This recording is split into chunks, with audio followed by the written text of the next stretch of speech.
امیر المومنین کی شخصیت بہت مظلوم شخصیت ہے۔ میرے مولا فقط شہادت کے وقت مظلوم نہیں تھے، شہادت سے پہلے بھی مظلوم تھے اور شہادت کے بعد بھی مظلوم تھے۔ امیر المومنین کی مظلومیت کا اندازہ نہیں لگایا جا سکتا۔ امیر المومنین خود فرمایا کرتے تھے کہ ما زلت مظلوما منذ قبض اللہ نبیہ الی یوم الناس ھذا، جب سے اللہ رب العزت نے اپنے رسول کو اپنے پاس بلایا ہے اس دن سے لے کر آج تک میں علی مظلوم ہوں۔ دیکھیں غدیر سے لے کر رسول اللہ کی شہادت تک کتنا عرصہ گزرا تھا۔ 18 ذی الحج کو غدیر ہوئی ہے اور 28 صفر کو رسول اللہ کی شہادت ہے۔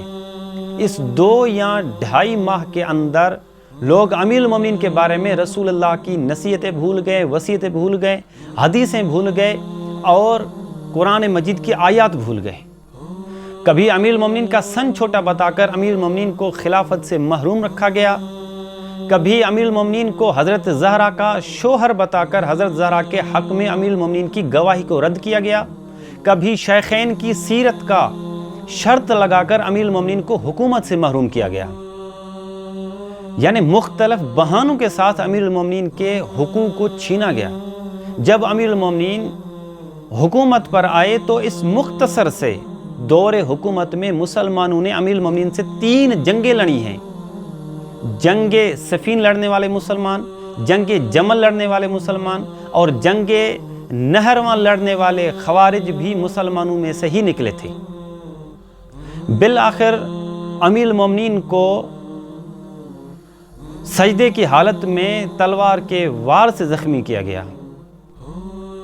جب عبد الرحمن ابن ملجم ملعون کو پکڑا گیا تو اس نے کہا کہ میں نے 1000 میں یہ تلوار لی ہے اور 1000 کا زہر خرید کر میں نے اس تلوار کو لگایا ہے۔ ادھر امیر المومنین کی کوفے میں شہادت ہوئی، ادھر شام میں جب امیر المومنین کی شہادت کی خبر چلی تو لوگ یہ کہنے لگے علی کو مسجد میں کیسے قتل کیا گیا ہے؟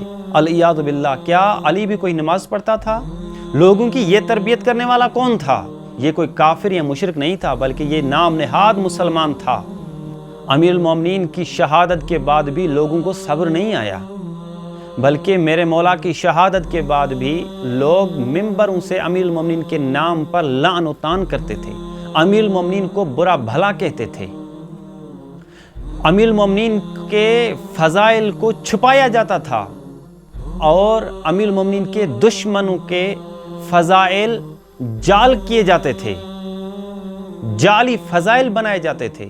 جو بھی امیر المومنین کا محب تھا اس کو قتل کیا جاتا تھا، جو مولا کا نام لیتا تھا اس کو سزا دی جاتی تھی۔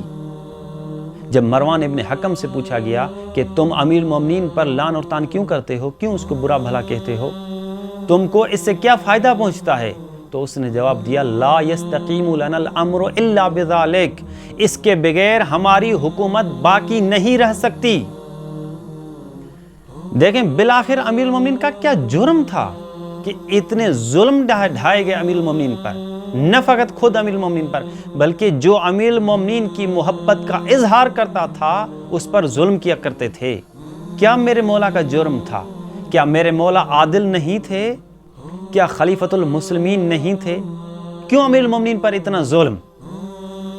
ہاں، میرے مولا کا جرم فقط یہی تھا کہ وہ ایک عادل امام تھے، نہ کبھی ظلم کو برداشت کیا نہ کبھی ظالم کو برداشت کیا، اور لوگوں کے دلوں میں رسول اللہ کا جو بغض بیٹھا ہوا تھا اور رسول اللہ سے وہ انتقام نہیں لے سکے، پھر رسول اللہ کے بعد امیر المومنین سے وہ انتقام لیا، اور یہ انتقام امیر المومنین کی شہادت پر رک نہیں گیا بلکہ امیر المومنین کی شہادت کے بعد امام حسن مجتبیٰ کو شہید کیا، امیر المومنین کے کئی محبوں کو شہید کیا، اور کربلا کا جو ظلم تھا وہ نتیجہ تھا اس امیر المومنین کے بغض کا۔